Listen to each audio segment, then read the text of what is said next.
Unless you've been living under a rock, you know that the Harry Potter franchise is still alive and well. The 4 remaining spin-off Fantastic Beasts movies are currently in development, and the Harry Potter theme parks at Universal Orlando are packed shoulder to shoulder almost every day of the year. With such a popularity, fans cannot stop wishing for more content. Enter the realm of fan-made movies.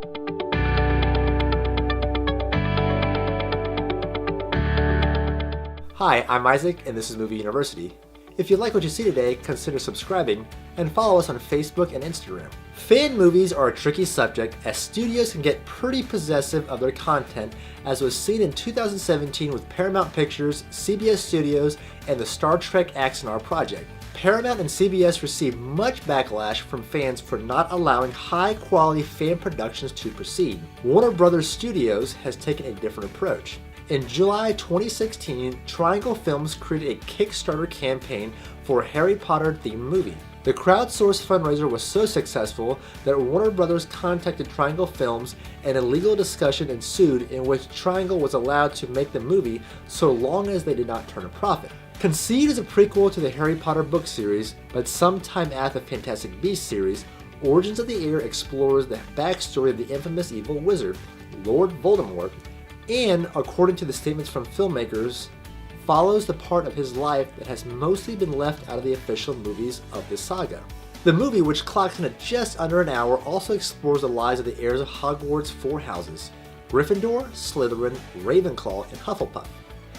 The movie begins with Grisha McLaglen, a descendant of Godric Gryffindor, breaking into a Soviet magical facility and looking for Tom Riddle's diary. She is captured, and during her interrogation, we are shown a series of flashbacks where we learn about the other descendants of the other houses. In the flashbacks, we follow Riddle on his quest for Horcruxes and bringing down wizards he does not like. While the premise of the story is intriguing, I don't think it's done very well, and a quick Google search on the topic shows that I'm not alone.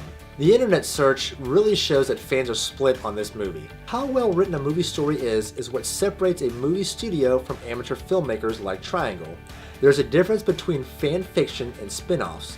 Fan fiction is inherently amateurish, made by fans who use their imaginations to take pre-existing characters and push a story wherever their imagination takes them. There's more quality control and money put into developing studio work, which is why even movies like Fantastic Beasts, Jumanji: Welcome to the Jungle, Rogue One, and Logan are taken seriously. A lot of people worked hard on them, and they are now polished pieces of pop culture. But even professionally made work, if deemed bad enough, is dismissed as fan fiction. Take Harry Potter and the Cursed Child, the J.K. Rowling approved sequel play to the main Harry Potter series. Some fans were strongly displeased with the dialogue and the characters and dismissed the entire play as fan fiction. If you're a die-hard fan of the Harry Potter series, you're either going to love it or you're really going to hate it. There are a ton of nods throughout the movie to the Harry Potter universe. They show Borgin and Burkes in London, and they show Hepzibah Smith, who's a descendant of Helga Hufflepuff.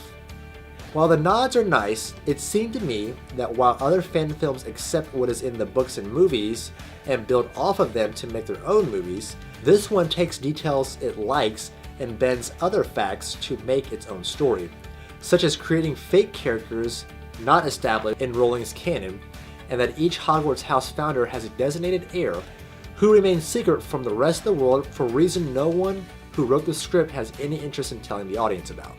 Now, looking behind the lens, there wasn't a whole lot to go off of. I had to really scour the internet to find photos and videos of some behind the scenes work. In watching Origins of the Heir, I noticed it was not in 4K, but only gave me the option to watch in 1080p.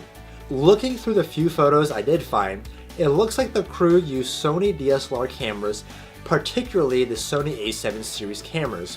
I deduced this from the way the back of the camera is shaped and the distinctive, sharp-angled hump at the top of the camera body. To my understanding, the Sony A7 series cannot shoot in 4K, which would explain why I wasn't able to stream it in that resolution. Nonetheless, the movie looks fantastic in full HD, especially since the budget was only 15,000 euros. As this is an Italian production, the movie was shot in Italy with a couple of locations looking like it could pass for the real Hogwarts. Other locations were used for exterior shots, and just like you'd expect from a big budget movie, The crew from Origins of the Heir took great care to use lighting in certain scenes to affect the viewer's mood or convey feelings. Some of the shots in this movie are absolutely beautiful and certainly eye-catching, but I don't think they were all suited to be in a Harry Potter movie.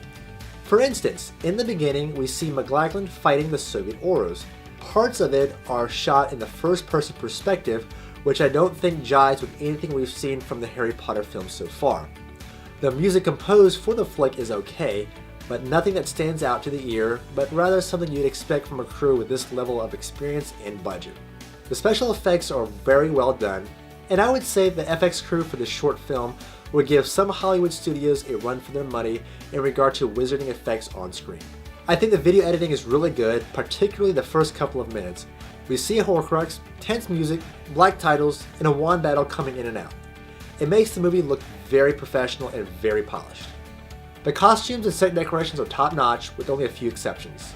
One would be the cheesy-looking costumes the Soviet Oros are wearing. They look like a cross between characters from the Hellboy movies. One thing that really does suck about this movie is the Italian to English dubbing. When watching a foreign film, one usually accepts the words don't match up with the actors' mouths, since it's dubbed. But for some reason, it really bothered me in this movie. Maybe it's because I've been watching Harry Potter films in English all these years, and when I'm watching this movie, my brain just says, this is just really weird. I wonder whether you know what it is, dear. Pick it up, Tom. Most of the actors are very stiff, with little emotion running through them, and don't always fit the roles. For instance, Maddalena Occali, who plays Grisham McLaglen, has a scene with Stefano Rossi where they are both Hogwarts students. In the scene, she says she is a second-year student, but she's clearly in her 20s.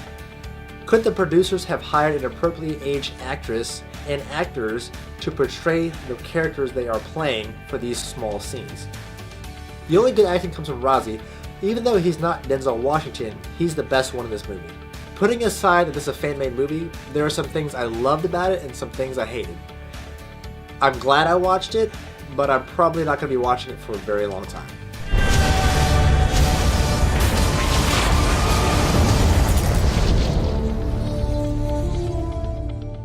Tell me what you thought about the movie in the comment section below, and be sure to subscribe to YouTube and follow us on Instagram.